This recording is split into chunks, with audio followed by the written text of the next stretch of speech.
Hi, everyone. Welcome back to the New Earth Leadership Summit, inspiring spiritual entrepreneurs like you to step into their personal power and become the leaders of New Earth.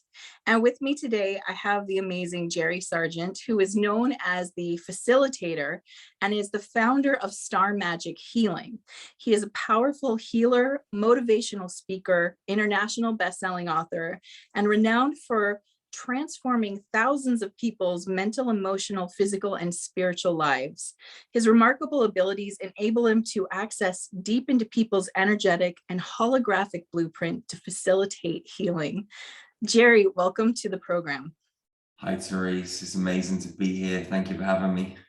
Yes, absolutely. I want to get into how Star Magic Healing came about.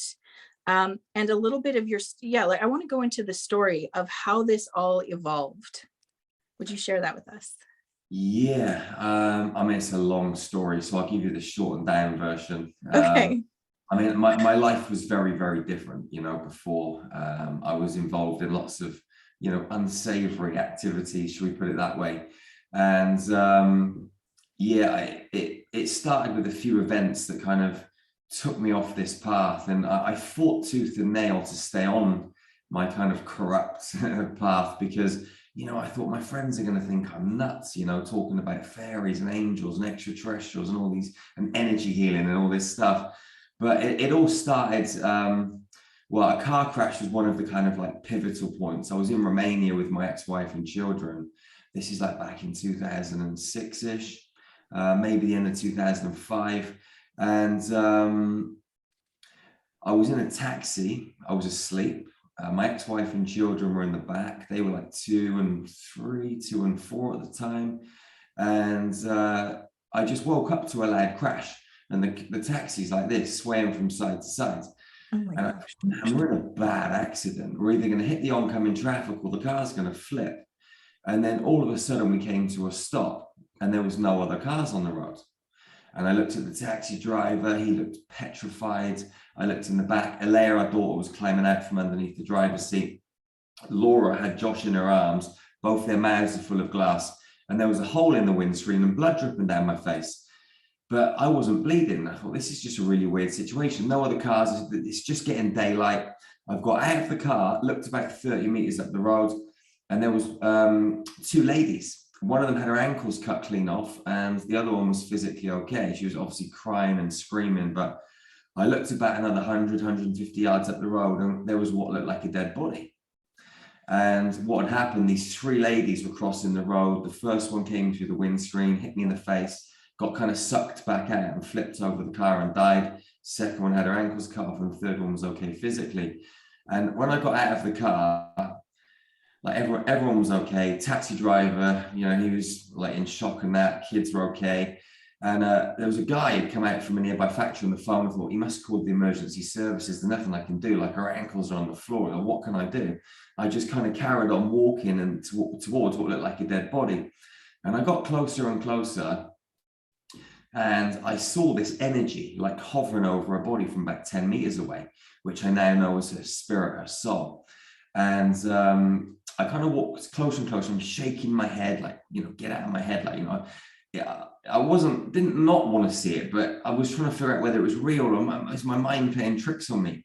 Yeah. But I'm looking at it with my eyes and it's there, So I walk closer and closer and this energy just fizzles into the ether. And by that time I'm stood like right over the lady and her legs are wrapped up over her head. And like she was mangled, and it was like someone had taken an old car to the scrap heap. Like whatever was in the body, it had gone, and it had no use for this physical vessel on the road anymore. And I kind of saw what happened, like between life and death, this connection, this disconnection. And I looked up to the heavens, and I was like, thank you. It felt like I wanted a whiskey and a cigarette. Like, I don't drink whiskey and I don't smoke cigarettes, but that's what it felt like. It felt like a time to celebrate. It was strange. I didn't feel sad or angry or emotional or anything. And it was like the universe smacking me around the face and saying, come on, Jerry, wake up. You need to sort yourself out, son. Like, it was a wake-up call, We're atoms and molecules in continuous movement with space for energy, So this happened, and Around the same sort of time, I had an experience in our house where Laura, my ex-wife, came downstairs. This was just before the car accident. She looked really scared. And I said, what's going on? She said, well, every time I close my eyes and I hear all these dark voices and see all these dark images. And when I'm pushing the pushchair down the road in the morning, something's trying to make me push it in front of the cars. And I looked at her and I thought, that's nuts. Like, what are you talking about? But I said, okay, what do you want to do about it? So she said to me, I want to call such and such, this lady. She's a priest, friend of ours. So this priest comes around the house. She's putting crosses up. She's dousing the house in all this stuff. And I'm sat there thinking, this is like a poltergeist, man. This is wild. Anyway, she calms Laura down. Laura goes to bed. The next day, I go to see my friend and I said, listen, something weird happened last night. What do you make of it? He said, you need to speak to this lady. I said, okay. So he gave me the name and telephone number of this lady. I phoned her up and she didn't answer. She called me back a little while later and she said, where do you live? What's been going on? I said, well, we live at 316 Richmond Road. And I told her the story. She said, hold on a minute. And the phone went quiet. And then she said, have you been knocking some walls down in the house? I said, well, actually, we've just moved into the property. We rent it, but the previous owner has definitely built an extension. She said, yeah, you got an angry old man in the house. I said, okay, I've not seen him. I've not seen this angry old man. She said, yeah, you've got an angry old man. I said, okay, well, let's say there is an angry old man. What are we going to do about it? She said, I'll get rid of him for you. I said, brilliant. When can you do it? She said, I can do it from here. Because I was asking her, when are you going to come down? When are you going to come down? Like, she lived the other side of the country. And, when she said I can do it from here, I was thinking, this is getting weirder and weirder. So anyway, I parted company on the telephone. I went home and I said to Laura, I didn't tell you I was going to speak to anyone, but I spoke to this lady about what happened in the house last night. And this lady reckons there's an angry old man. And she turned around to me and said, yeah, I know, I've seen him, Jerry. So I thought, right, you've seen an angry old man, this lady that you've never met, you've got no common friends. She's telling me there's an angry old man. There must be some element of truth to it.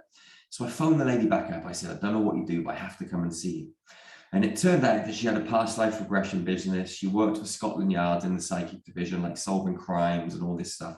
So I went to see her. She regressed me into a past life. She became my kind of first teacher. And I went to see her 2 or 3 times a week for a few years. And she taught me how to remote view, how to access other reality fields beyond this one, how to communicate telepathically, all of this sort of stuff. So I had a really good teacher from the start. I had encounters with like malevolent beings in physical human bodies. We moved to New Zealand. I had an encounter with a Lyran being, which took me in a spacecraft through a portal to Alpha Centauri, where I got downloaded with loads of light codes. And then when I came back to Earth, nothing else really happened after that. And a lot of things had happened between, these 3 little stories I'm telling you, but there was loads in between. And after this encounter with the spaceship, nothing happened. And I was waking up every day like, what's next, guys? Come on. Like, I was like hungry for some more of this stuff, but nothing happened. And we just set up a health and fitness center in New Zealand. And I woke up one day, like about a year or so later, and I said to the missus and kids, like, we got to go back to England. And they were like, why? I said, I don't know, but we've got to go. And they were like, we've just got to New Zealand. We've set up a great business. Everything's going amazing. The kids love school, blah, blah, blah. We're not going. So I pestered them every day for a couple of weeks. And in the end, like, they said, right, let's just go back because he's never going to shut up. So we flew back to England. And that's when everything went into overdrive then. I was out running one morning and I saw some fairies flying around a tree. And again, I'm stood there like in the middle of Cheltenham, like shaking my head, like, and these fairies are there and they won't go. And then an angel comes down and says, my name's Archangel Gabriel, you need to write a book. I said, what's it called? He said, it's called Into the Light. It's about your story. It's about your life. I said, okay. So I ran home and I opened up my laptop and I started writing this book. I wrote it in like 4 weeks, published it. Then as soon as I published it, I started seeing all this geometry in the empty space. And it was the same geometry that got downloaded into my crown when I went to Alpha Centauri. And I was asking my guides, what am I supposed to do with this stuff? They said, you need to meditate more. You're just not meditating enough, Jerry. So anyway, I was getting up every morning, 5 o'clock with my son, Josh, and we were meditating for 2 hours. And we were going to these mystery schools underneath the pyramids in Egypt. And when we got there, like, I was looking around and there was all these people there from like human beings, like from all over the world, like different races and ages. And we're all sat at these little wooden desks. And this man was coming out and opening these scrolls. And on the scrolls were codes. And it was the same codes I was seeing in the space and the same codes that got downloaded in Alpha Centauri. So that we went every day for 9 months for 2 hours in these meditations, and they were showing us how to heal people using the codes. And then, you know, people started coming into my life that needed healing. So I was like, let me just see if this stuff actually works. So I was trying it and it was working. And I kept trying it, trying to find someone that it wouldn't work on, and it kept working. So I went to a local mind, body, spirit festival. This was like pre-Star Magic. And I got these little kind of like flyers made up that said energy healing. I took my book into the light. I actually went with my daughter, gave a little talk, and I had some forms made up. And I said, listen, put your name down. At the end of the weekend, I'm going to draw out 3 people from the hat. And whoever gets their name drawn out, I'm going to give a free healing to. So 70, 80 people put their names down. I phoned every single one of them and said, I drew your name out, you won, just so I could practice. So I had like 70 or 80 people to practice on, was doing all these healings. They were loving it. So I phoned them back up and I said, listen, will you give me a testimonial? Like, you've had some amazing results. So I started going to all those houses, had a cup of tea, taking my video camera, getting all these video testimonials. And then that's when we started Star Magic. That was like 2016. And then as soon as we started it, the same being that came to visit me in New Zealand that took me to Alpha Centauri, I was meditating on a hill in Cheltenham, looking out over the town, and he came and sat next to me. His name is Derek White, and all of the town disappeared, and I saw like the Christ consciousness grid and all of these like orange lights. And I said, what are they? And he said, they're healing centers, you've got to build them. I said, well, if I build them, who's going to work in them? He said, you need to train people first. So just like with the book and that, I ran home, opened up my laptop, designed this training program, put it online for the following February, and then people just started coming from all over the world. Like, it filled up, and I was like, this is nuts. I remember the very first day in the class, I said to everyone, what are you doing here? Like, you know, this is mad, you know? But obviously people had come from Australia and Canada and America and Egypt and all over Europe. And in that time as well, I'd written Healing with Light Frequencies, The Transformative Power of Star Magic, which was the next book. And, you know, so people had read it, they came along. And then since then, we've trained thousands of people in over 40 countries. We're building our first healing center at the moment in Transylvania, in Romania. We've got land in Madeira that we've bought to build another one. We've just bought some land in the UK for another one. So everything that these beings have told me that is going to happen is going to happen. And if you'd have asked me a few years back, I'd have thought, no way, this is crazy, man. But I'm sat here and it's actually all manifesting, you know. I'm just kind of following my heart and just, you know, this crazy game of life, you know. That's an incredible story. And there's something that you said a couple of times that really, I was like, that's the power of transformation right there. And it was every time you were confronted with something that was outside your comfort zone, you would say, well, if this is real, what am I going to do about it? Which I think is an amazing attitude to have, because, you know, sometimes we have these experiences that we can't quantify. And a lot of people sort of shut it down, right? They're like, nope, I'm hallucinating, or no, that's bad tacos or something like that, right? It's a dream. But what I love about it is that you leaned in and you're like, okay, if that's true, what am I going to do about it? So that's just, I mean, I think that that's incredible. It shows, you know, a person that's willing to trust themselves even when they don't understand. I've always been like that in my life, you know. I've always just like, if I'm like a dog with a bone. If I discover something, whatever it is, I have to find everything out about it. So if I get a glimpse of truth, you know, I'm going to hunt it and I'm going to chase it and I'm on it, you know. I don't really think about the consequences, which has landed me in deep water sometimes, but I just have to know, you know. I just have to know, yeah. Yeah, and well, obviously it's guiding you towards something that is clearly your purpose. And it doesn't always make sense at the time. I mean, I'm sure at the time you experienced the cranky old man in your house, you had no idea that this was somehow connected to your life journey. It just seemed like an odd incident that was happening to you. But like, again, you leaned into it. And I just think that's a really great example for us to see that sometimes, you know, hindsight's 2020, right? So whenever you look back, you understand how it's all connected. In the moment, especially when we're being asked to step into our purpose, it doesn't always make sense. And I think that your story is a beautiful example of, it doesn't have to make sense. You just have to lean into it and trust this. And what would happen if you went with it? What potential Yeah. could you reach? Well, like life is a game of stepping stones, the way I look at it. And if I hadn't have explored that scenario with the angry old man, I would have never met the lady, you Yes. know, and all of this stuff, you know. And if I go back, say, to when I was like 17 years old, you know, I ended up moving to Tenerife in the Canary Islands. But what happened is I planned to go traveling with my girlfriend at the time when we were 16, and we saved up for a year and bought an old camper van.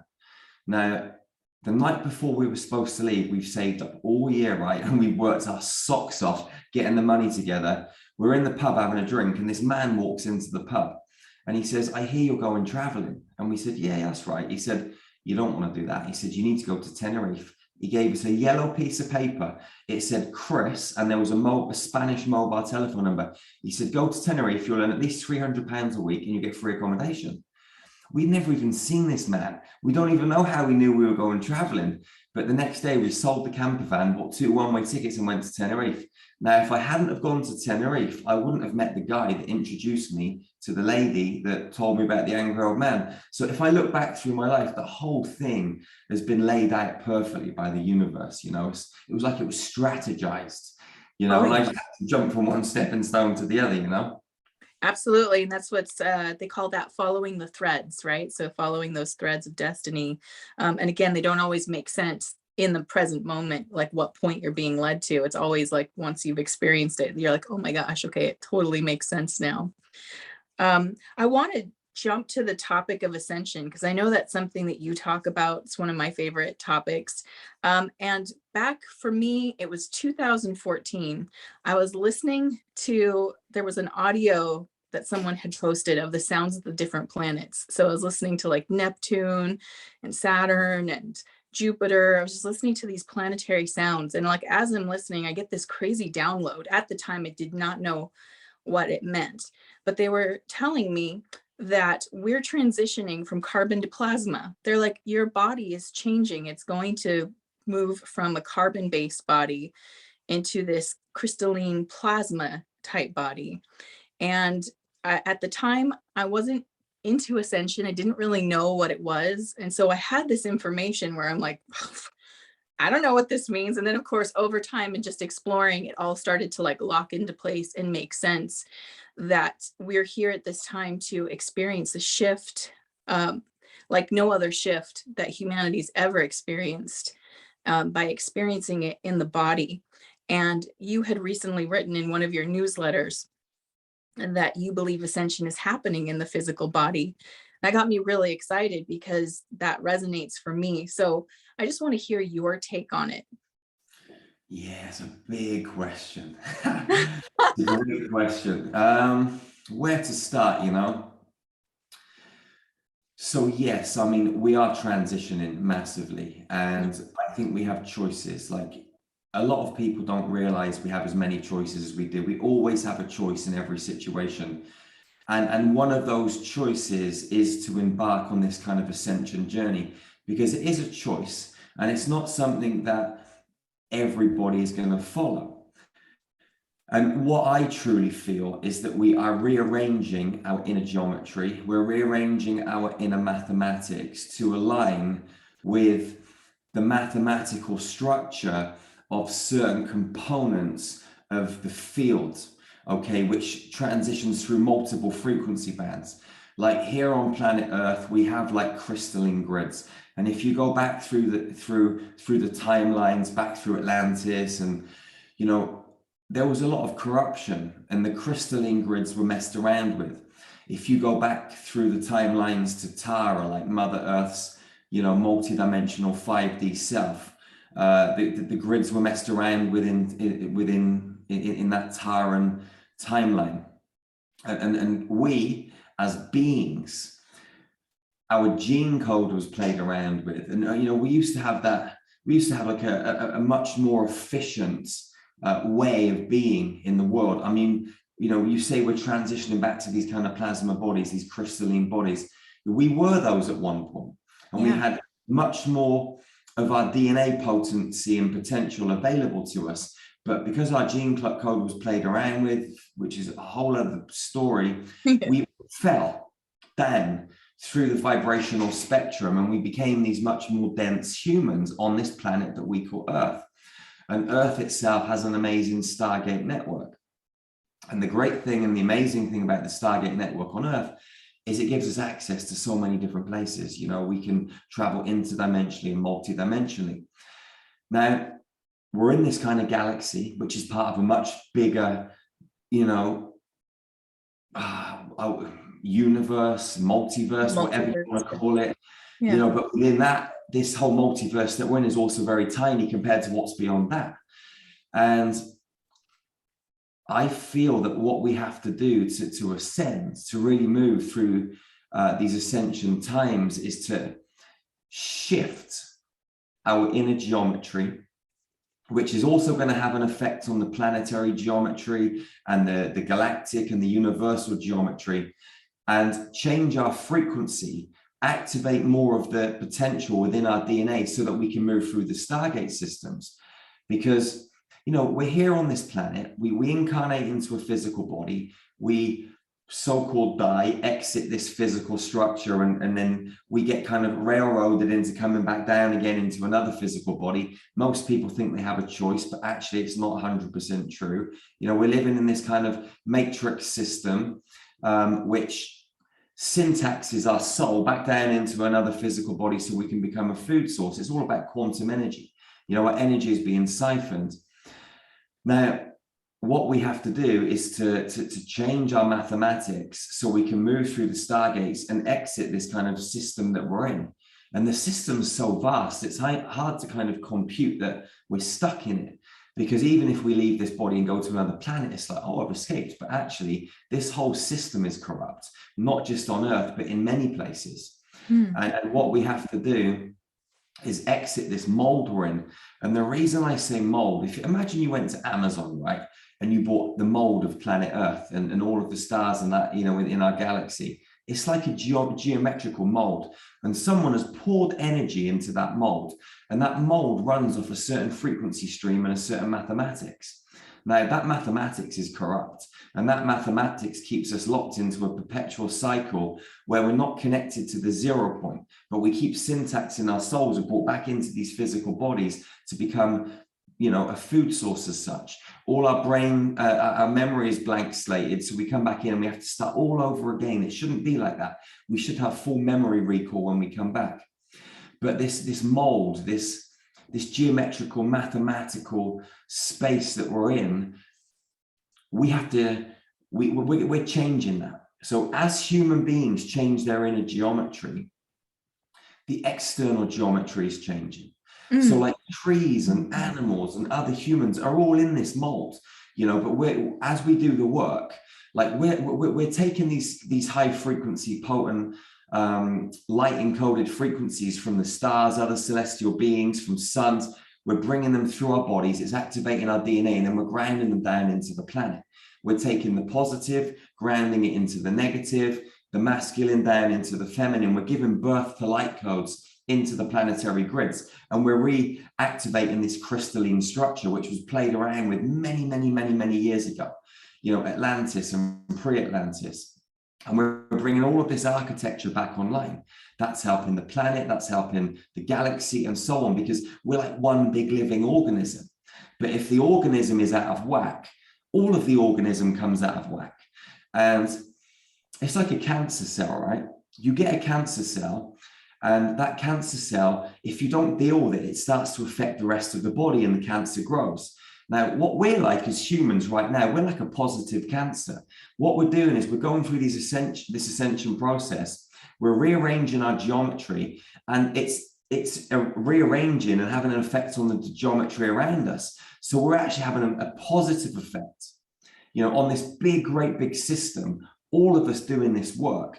And we're starting to rearrange the mathematics on a global on a galactic scale. It's absolutely unreal. And one thing that really kind of like tuned me into this was a few years ago. We had this guy, right, and he got in contact with us, and he said, you know, Jerry, I woke up, and he said my skull, it was like, you know, massive, like 2 or 3 times bigger. He said, whenever I put my head down to the side, my brain falls and touches the side of my skull. I was like, this is mad. Like, I said, what, this just happened overnight? He said, yeah, I literally woke up one morning and my skull had grown.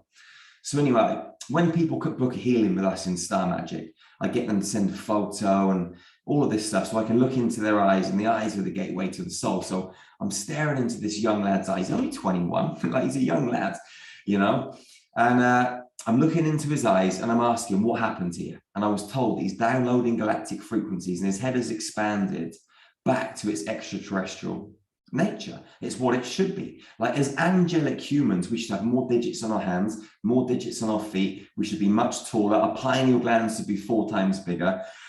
We should be much different in size. And this kid had been downloading this stuff, and the frequencies had changed his skull back.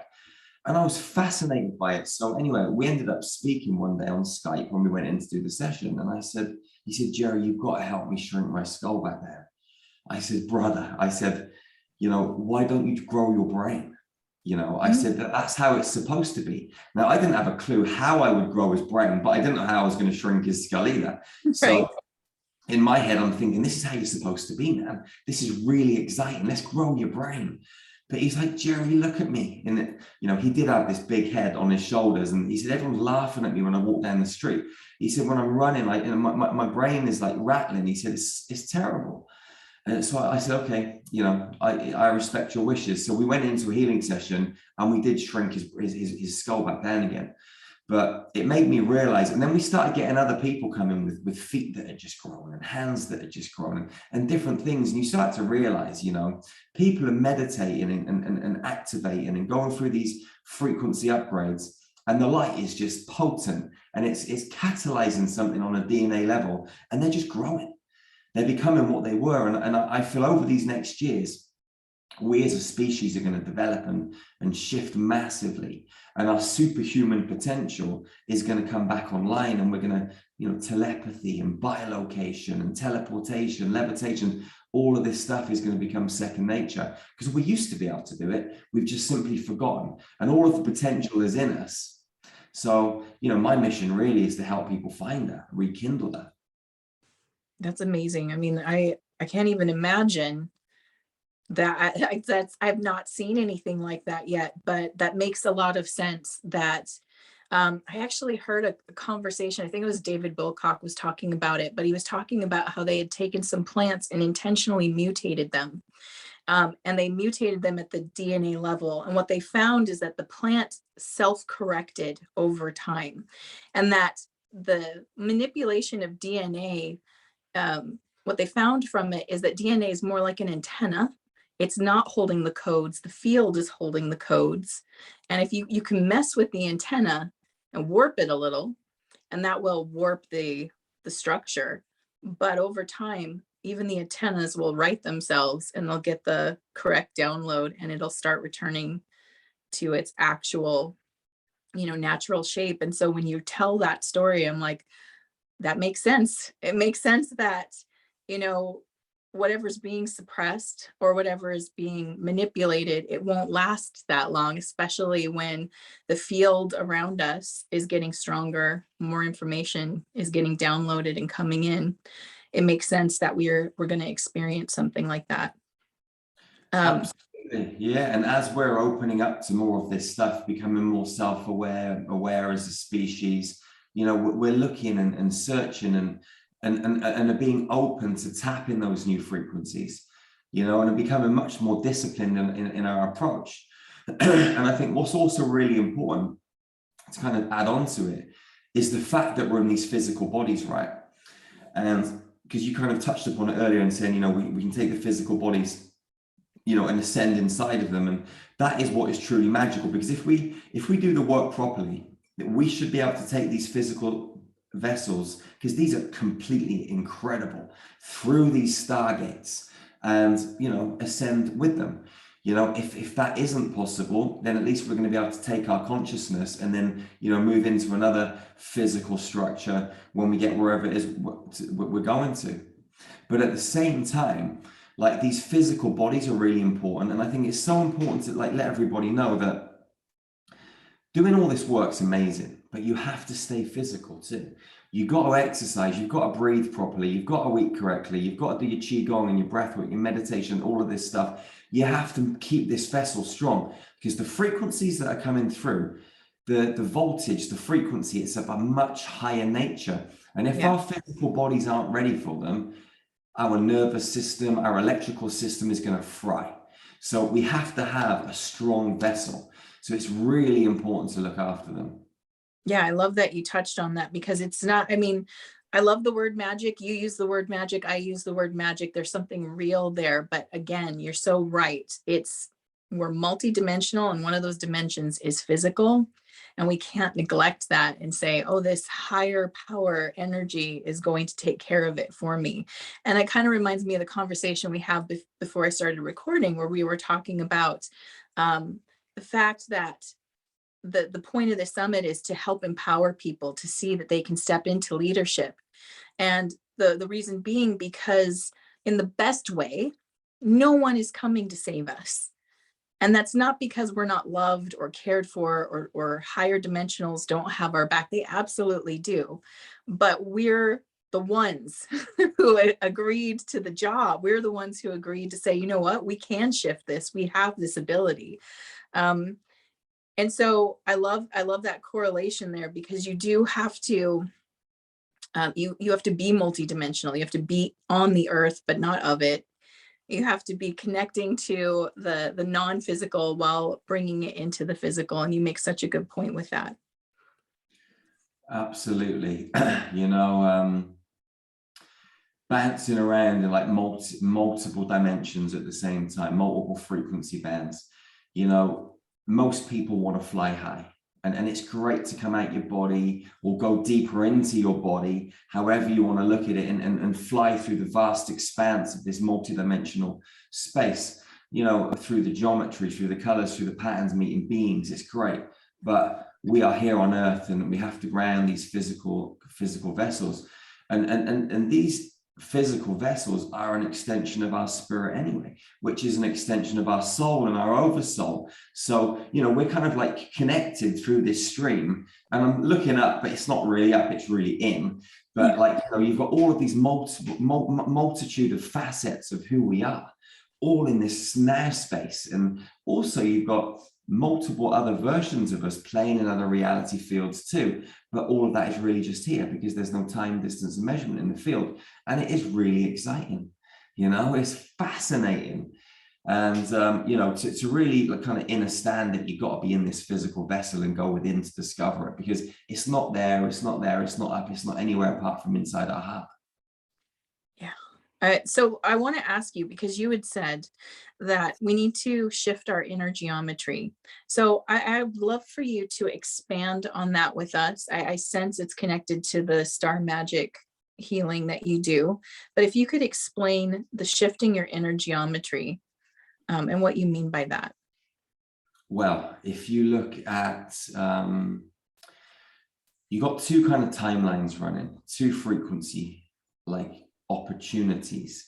You got like the Fibonacci, which a lot of people know, the Fibonacci spiral, which is a piece of mathematics which is not connected to the 0 point. You know, you've got like 1 + 2 = 3, and 3 + 2 = 5, and then 5 + 3 = 8, and it expands that way. But it never reaches back through to the 0 point. It starts by the mathematics feeding off of the mathematics before it, you know? So like 2 + 3 = 5, yeah? So it's like then the 3 and the 5 = 8. So the 5 and 8 then consume the 3 to get to the next level. So you're eating, it's the dog eat dog world that we're living in. You know, people are like, let's step on this person's head to get up to here, instead of unifying everyone and realizing we're this great big global family and we should be working together in harmony. Whereas you've got the crystalline mathematics, which start at 0 and you've got 0 plus 1 is 1. You've got 0 plus 1 equals 2, and then 0 plus 1 plus 1 plus 2 equals 4, and then 0 plus 1 plus 1 plus 2 plus 4 equals 8. And so they're always feeding back through to 0. So what happens is the mathematics spiral out from the center point at a certain geometrical spiral, which is a 45-degree rotation, whereas the Fibonacci mathematics comes out at a 60-degree spiral. And it's never anchored into that 0 point. So it means there's no backflow return. And what that means is that you've never got any direct connection back to source. Okay, and that isn't sustainable. So we have these two timelines running at the same time, and people are rearranging their geometrical code to be in line with this crystalline mathematics. And we have like what is known as a Cathara grid, okay, which is like the original tree of life. And the Cathara grid is a part of our internal cellular mathematics. It's a part of our universal mathematics. The Stargate systems are housed in a Cathara grid structure. Inside our cells is the same. I mean, if you look at our body, you know, when our gene code was played around with, we had like a Vesica Pisces mathematical system inside our cells, which is like the two overlapping circles. And then it's dangerous because energy flows backwards and forwards. It's got nowhere to go. So what happens? It can't create quantum energy. Now, what's happening as we kind of like rearrange our inner geometry, those two circles change to 3, and it brings in a tri-wave frequency where you've got 3 overlapping circles. And as they rotate and spin, they create quantum energy, quantum spark, and it actually reverses the aging process, and we become eternal beings again. The reason that we have a lifespan and we're gonna, you know, these bodies decay at some point is because of this Vesica Pisces mathematical system. Now, when you bring online this third circle, if you go to the center of each circle, it creates a triangle. Now, if you go all the way back to, you know, creation, you know, you're in this womb of the universe, you're in darkness, like the vibrational harmonic fields, and you've got this like one little dot of energy or cell of energy.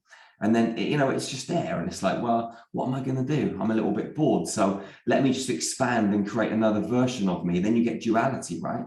The duality is kind of experiencing each other. So then they create like a third element, which brings in the triangle. And that's like the Holy Trinity, the Divine Mother, the Divine Father, the Divine Child. But really, it's not 3 separate things. It's part of the whole. And then out from that, those triangles start to multiply and you get tetrahedrons. The tetrahedrons start to multiply and the geometry expands. And so what's happening is as we're kind of doing the work and downloading these codes and connecting into the crystalline reservoirs in the planet and the crystal cathedrals and the crystal grid networks and certain celestial beings, you know, in space, we're rearranging this geometry. And we're going back to that original kind of like trinity, that original kind of triangle. And that is creating a whole different quantum potential inside of our bodies. And I truly feel that we are ageless, we are eternal. We used to live for hundreds and hundreds of years, you know, and I don't reckon I'm going to leave this planet until I'm about 250 years old. I wrote about that like years ago in my first book, and I truly feel it. You know, I feel like I'm getting younger. You know, I think age is just a number. It's limiting, you know? Yeah. It's a concept. Yeah. So as you're talking about this, I'm getting these visuals. And while you're talking about the Fibonacci sequence, I'm seeing this like spiral that just keeps spiraling out. And when you're talking about the crystalline geometry, what I'm seeing is the torsion field. Excuse me. Is that how you're visualizing it? So this is like a really complex question, and the best way to explain this is with diagrams. Like we've got our level 2 training starting tomorrow afternoon. It's all about this stuff. So if you imagine, like, we've got our physical body, right? And then around our physical body, we have a Merkaba field, 2 tetrahedrons. Okay. Yeah. Now, within that structure, as we kind of bring our 12 strands online, or we go up through the strands of DNA potential, we bring online an advanced Merkaba field, which is multiple tetrahedrons. And You know, you've got masculine ones spinning clockwise, feminine ones spinning anti-clockwise, and they create a very potent field around you. Now, within that structure, you've got a Cathara grid that runs horizontal and one that runs vertical. They're spinning. You've got an octahedron, you've got an icosahedron, and then you've got these cylinders that spin around the outside of us, which have these in points and out points. And each cylinder has a huge Cathara grid that fits neatly into it. And because we're multi-dimensional beings, we've got many versions of us in the same space at the same time. So we've actually got multiple levels of this structure that I'm describing, and they're all spinning. And as they all spin at their different angular rotations, they create this huge torsion field. And it pulls energy down, it pulls energy up, down from the stars, up from the earth, through our body. You know, we're like connectors. There's an alpha and an omega transmission center. Like, a lot of people look at the chakras in our body. Yeah. What we show people how to do with chakras is dissolve them. Okay, because the chakra system is a control mechanism. All we really need is a great big heart. Okay. Chakras block energy. Why would we have something in our system that traps emotional energy to control us? Okay, but we've been indoctrinated this for a long time, just like our false history. Now, what we show people how to do is to dissolve them and open them. And then what lies in their place is a set of transmission centers, which are like tiny little spheres that constantly rotate, and they're like dams. And what happens when the cosmic energy comes down through our system, these little spheres, they kind of ebb and flow and turn, and it lets the cosmic energy through. If we didn't have these transmission centers in our system, which run through this whole big structure that I just described, we would just turn to stardust. We wouldn't be able to handle the frequency. So we've got all of these fail-safe mechanisms through our system, and it's wild. You know, it's beautiful, and it's so precise as well. Like, everything is just a precise mathematical equation. Wow. Yeah. I mean, I'm still processing that, because this is something that's, that was actually one of my questions. You're so good. You figured out one of the things I was going to ask you about the chakras. But with that, I think that my mind struggles with that a little, if I'm honest, just because I'm so, maybe conditioned, or that's my understanding of how energy moves through the body. But I'm very open to understanding, like, the benefit. So what's the benefit of shifting that? What's the benefit? Is more energy can come through, or it's more balanced, or? Well, if you look at children that have been coming onto the planet for several years now, they don't have a chakra system. They just have a heart. You know, these new children are coming through with upgraded light bodies and upgraded frequencies. Yeah. And they're completely shifted and different. And we're a little bit behind. We're like an outdated iPhone. You know, we need a software upgrade. You know what I mean? And this is what's happened. We're having software upgrades, biological upgrades.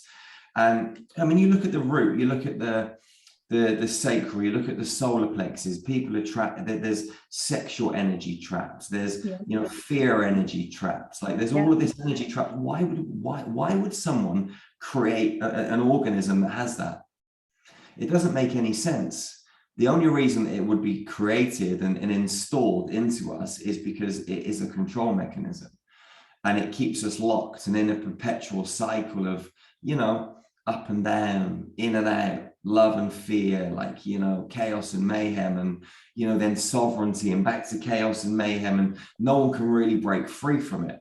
But when you start to rearrange your inner geometry and your own mathematics, you start to realize that a lot of this software, this programming that's through our own kind of light body structure, spirit, soul, all of these multidimensional levels of us, some of it is great and some of it isn't. And we need to dismantle and dissolve what is not right for us, and hold on to what is, and bring online the rest of the stuff that is. We are quantum architects. We can design and recreate reality with a simple choice. We are powerful electrical beings with, 10 billion miles of DNA in our body. We can contain 35,000 hours of high definition video on our DNA.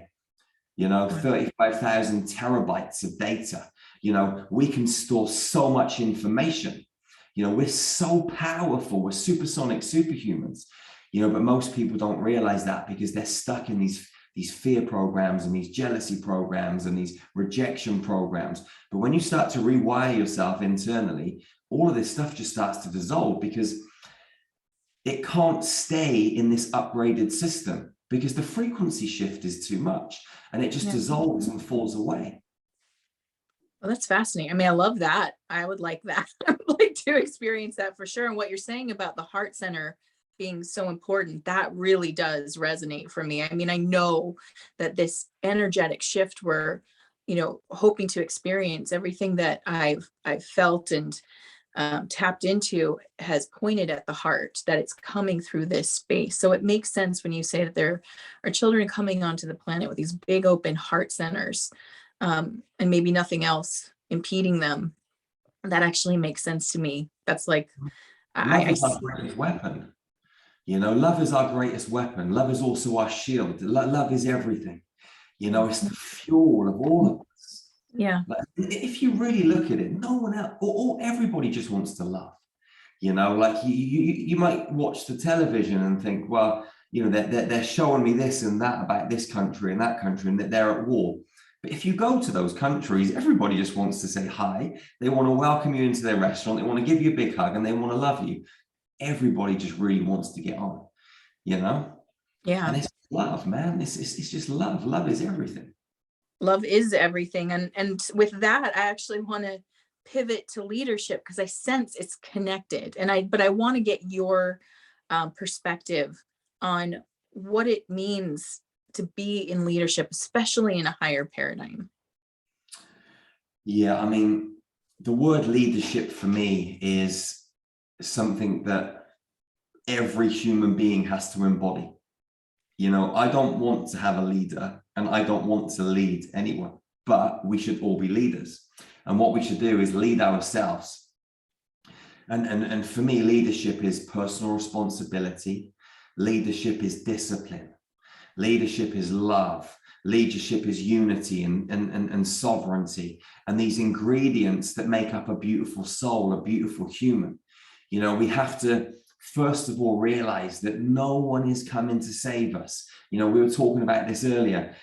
Jesus isn't going to come down and rescue us. No extraterrestrial is going to come and pick us up on their craft and say, it's going to be okay, Jerry. Everything's over.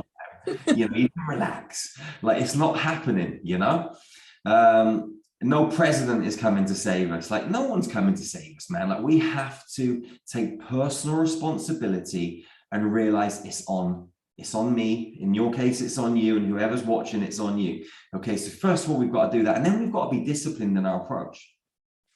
Disciplined to work on ourselves, to go in and heal those deep wounds, to do the ascension work, to do the meditation, the exercise, to do all of the components that we should be doing every day to amplify our frequency and prepare the home of our soul for ascension.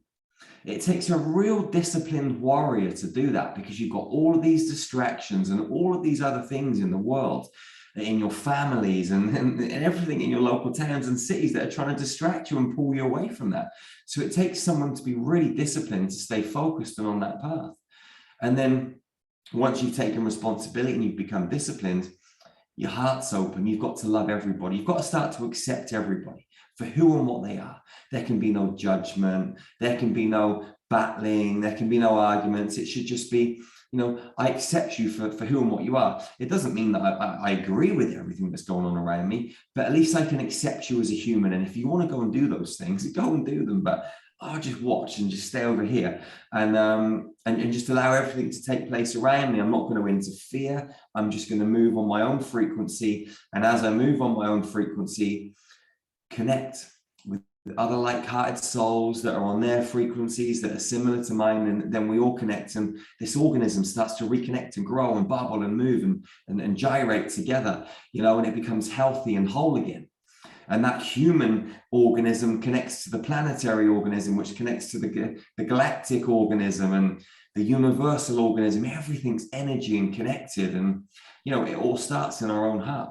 And so leadership for me is just taking personal responsibility and walking that path of dark and light, and bringing them into the 0 point and becoming whole, because that is the biggest challenge for most people. Most people are running towards the light. Oh yeah, rainbows and magic. Let's go this way. No one wants to stand in their shadow.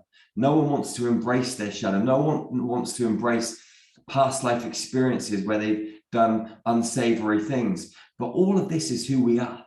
Inside every human is the devil. Inside every human being is God, you know, which are just words for different frequencies. And all of that potential is inside of us. We can take a knife, cut some bread and go and feed our friend. We can take a knife and go and stab someone. Okay, so we can kill and love. We can do all of these things, and all of this potential is in us. But to truly master yourself and really discover your power, you've got to embrace dark and light, and you've got to merge it into that 0 point and allow it to flow through you, you know, because your strength is in the totality of who you are.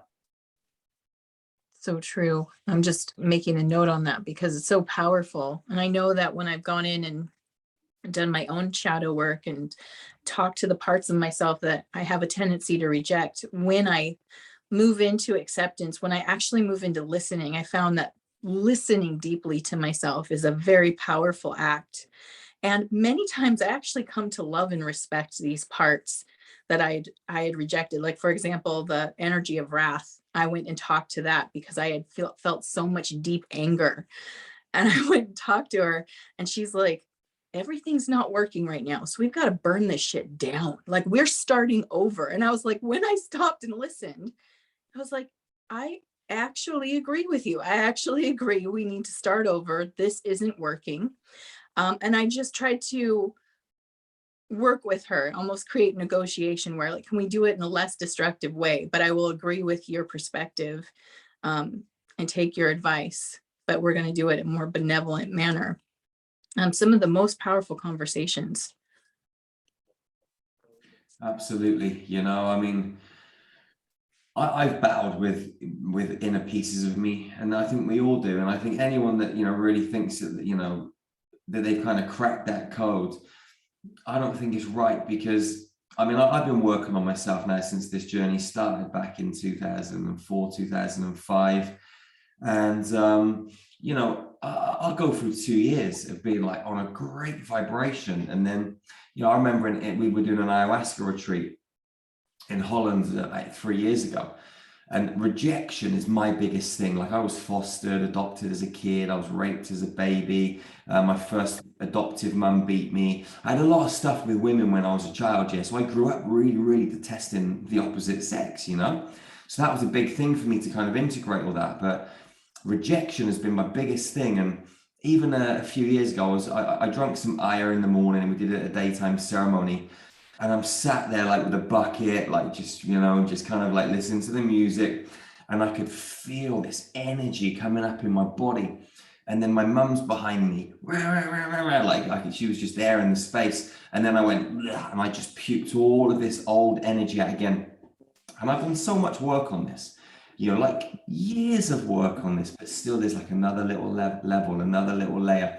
And I think it's really important for us to embrace the present moment and realize that it's magical where we are, but also be prepared to be vulnerable and to dive into our pain if it starts to arise again, and not to suppress it and think, I've done so much work on this stuff.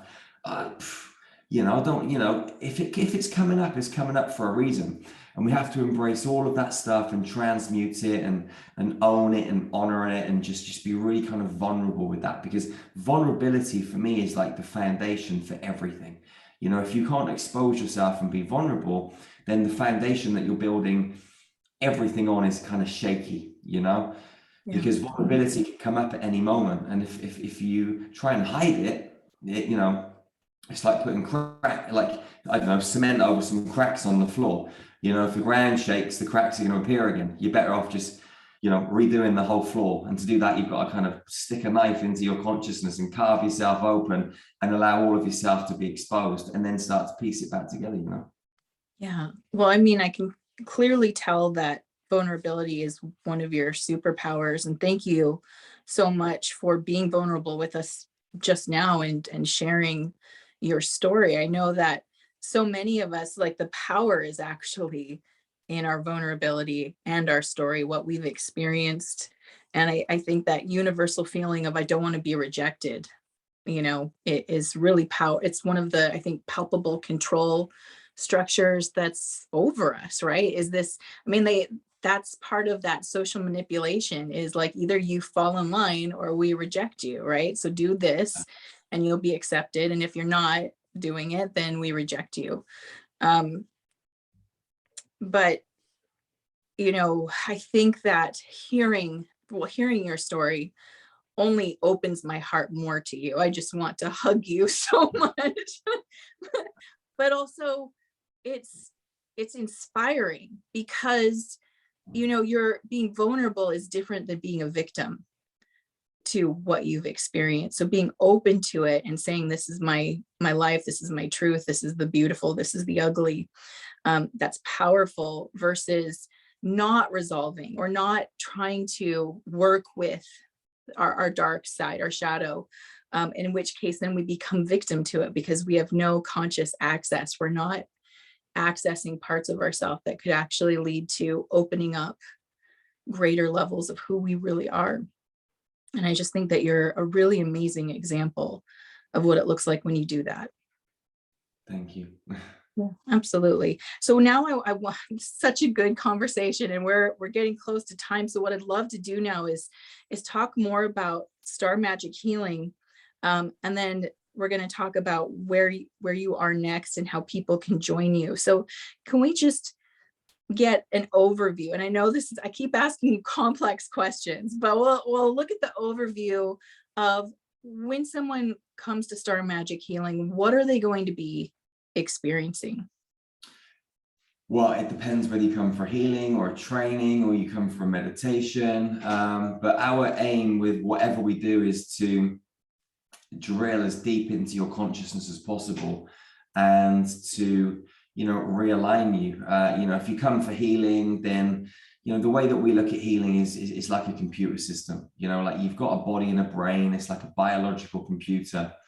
And that biological computer is downloading information. It's downloading information from present day life experiences, past lives, future lives, which in the quantum field are all now. And some of these experiences are positive and some of them are not so positive. And the ones that are creating the trauma are obviously not so positive. So what we do is we have a way of tapping the quantum field, going into those soul experiences and bringing those soul fragments into healing and home. And what it's like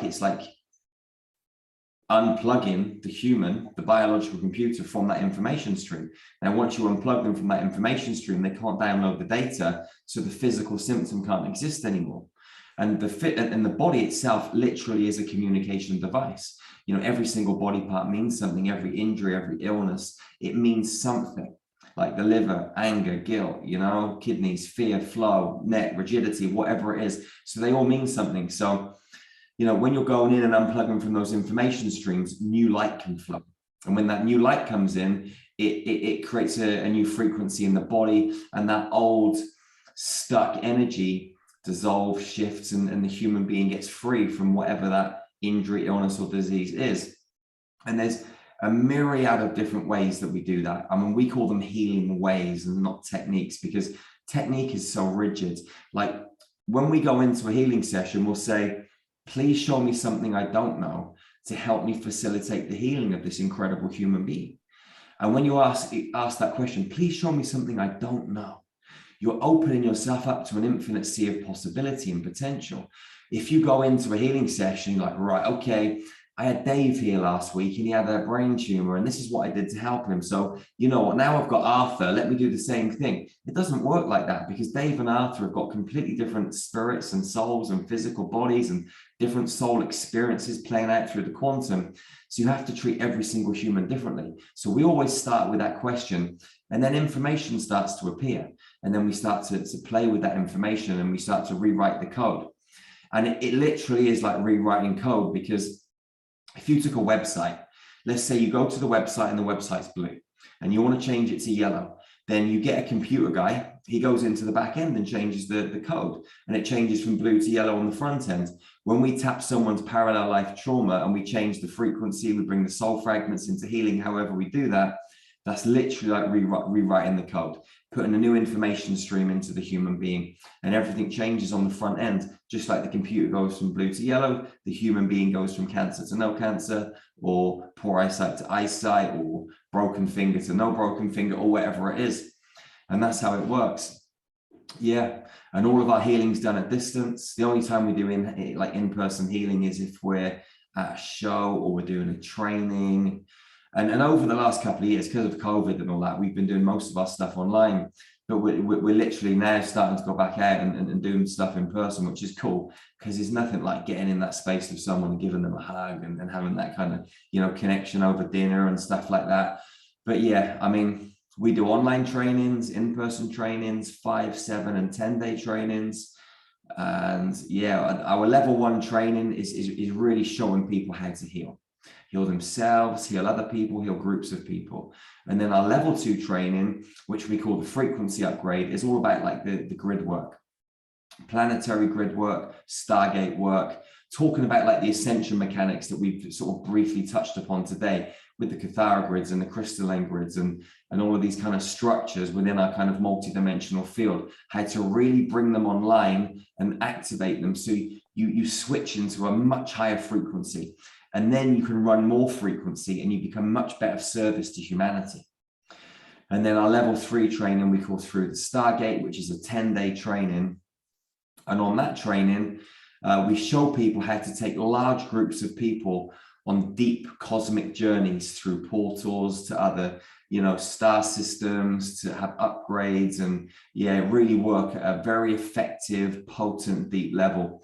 Those trainings are a lot smaller and a lot longer because everything's more intense then, you know, so we have smaller groups of people, like 30 max, you know, and yeah, I mean, and then level 4 training is actually going out into the field and doing your own training. Yeah, so we have an academy as well. So once people have been to a facilitator training, they can come back to other ones for free. But what they have to do is do a little piece of the presentation. And once they've been back several times, they start to understand how to present the information as well. Because what it's one thing like knowing the knowledge, but to actually share the knowledge is a whole different ballgame. So this is how we're training people to work in our healing centers and do what I do. This is our process. You come through the academy. Some people take the skills and they go and do their own thing. Some people, they come along for the ride with us. So yeah, it just depends on what people want to do, what they're up to. We'll support them in whichever way, you know, is good for them. It's amazing. And it's clear that the vision that you had when you were looking out over the Thames is already starting to form. It's already like taking shape. Like you said, you have properties that are actually becoming healing centers. So this is fascinating. And I'm so excited to hear that so many people are coming to do these trainings. And it's something that if you're listening to this, if you go to starmagic.com, yes, is that where we go? Starmagichealing.com. starmagichealing.com, and you can sign up to do the facilitator training. You can sign up to do the healing work. And I know you have a lot of modalities. You even have an app. It looks like it's an app that's connected to the membership. Is that correct? Yeah, we've got something which we call Infinity. So it's free for 7 days and then you pay £27 a month. And for that, you get like unlimited meditations. We're uploading new ones every week. There's hundreds in there. Light language transmissions, light codes to, you know, rearrange your neural pathways, pineal gland activation, that sort of thing. We've got cosmic yoga. We do master classes. There's a nutrition section with thousands of recipes. We have like a thing called Fearless Focus. So every 2 weeks we meet online and I set challenges for people, you know, to do with breath work, meditation, light language, yoga, cold showers. Like we bring everything together and we do 2-week challenges. Some people partner up and work through it together. Some people do it on their own. Like we've got all these different things going on. We have star buddies. So when people join Infinity, the Star Buddy will give you a call. They'll walk you through the app. They'll walk through everything that's available and just kind of hold your hand for the first little bit of periods, get you up and running. So yes, it's an amazing tool and it's changing thousands of lives. And yeah, we have an app. So It's crazy. Like some people, we just built this new facility into it where you can put everything on high speed. So you get some people that will create playlists, they'll put their light language transmissions in and they'll put them on high speed. So it's like, like real fast. And so they're listening to like 8 or 9 light language transmissions before they go to work in the morning, like downloading these frequencies really fast. The benefits it's having on their life is amazing. I mean, I find it quite funny to listen to it on high speed, you know, especially being my boss as well. But it's all frequency, right? So they put it on high speed, they listen to it, you can slow it down. I mean, there's so many options in the app. Yeah, you can create multiple playlists.